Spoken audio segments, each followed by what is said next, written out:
गर्मी से बुरा हाल। कूलर की हवा में बैठा हर रोज़ की तरह मैं टीवी देख रहा था। टीवी तो क्या, डब्बा था डब्बा।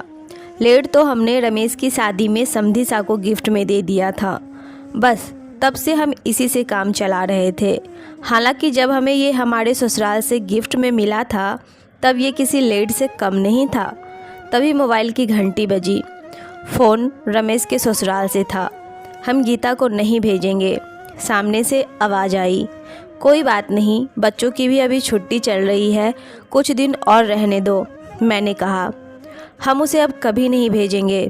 समधी जी ने कहा, क्या हो गया, अभी तो खुशी खुशी गई थी बहू यहाँ से।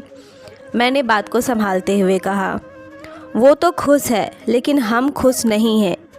आप तो हमारी बेटी को ले गए, अब हमारा ध्यान कौन रखेगा। समधन जी ने पीछे से कहा, समझाना समझना कुछ नहीं है, गर्मी बहुत है, हमें एसी चाहिए, वरना अपनी बहू को भूल जाओ।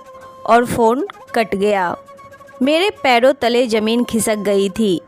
मुझे कुछ समझ नहीं आ रहा था कि मैं क्या करूं। हालांकि मुझे इतना ज़रूर पता था कि जिस चीज़ की वो लोग मांग कर रहे थे वो दहेज था। मैंने रमेश को आवाज़ लगाई, बहू के साथ कुछ झगड़ा हुआ था क्या? मैंने पूछा। नहीं तो, वो तो बहुत खुशी खुशी जा रही थी, बहुत दिनों बाद अपने मम्मी पापा से जो मिलने वाली थी। पर हुआ क्या, वे अब बहू को नहीं भेजेंगे। फ़ोन पर अभी उन्होंने एसी की मांग की है। लेकिन पापा, ऐसा कैसे हो सकता है? गीता को तो पता है कि शादी का कर्जा ही अभी उतरा नहीं है, तो फिर एसी? रमेश ने गीता को कसूरवार ठहराया। बातचीत अब कौतूहल का विषय बनती जा रही थी। रमेश की माँ, जो काफ़ी देर से रसोई से हमारी बातों को आटे की पिटाई करते हुए सुन रही थी, अब वो भी बातचीत का हिस्सा थी। यह भी तो हो सकता है कि बहू को इस बारे में कुछ पता ही ना हो। रमेश की माँ ने कहा कि सास का अपनी बहू पर इस तरह का विश्वास मैंने पहली बार देखा था। क्या हुआ दादू?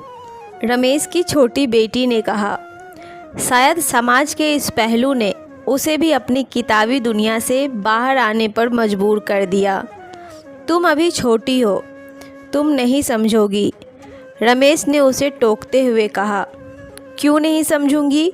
मुझे पता है आप लोग दहेज प्रथा की बात कर रहे हैं।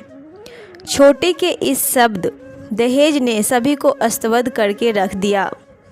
मैंने अपनी हिंदी की किताब में पढ़ा था दहेज के बारे में।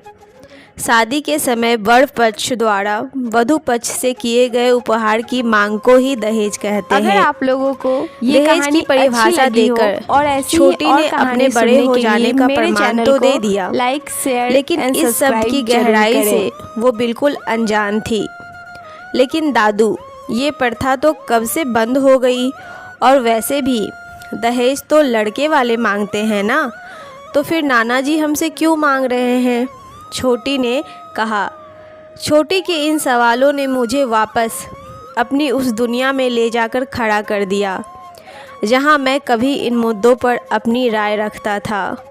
अगर आप लोगों को ये छोटी सी स्टोरी अच्छी लगी हो तो लाइक शेयर एंड सब्सक्राइब ज़रूर करें।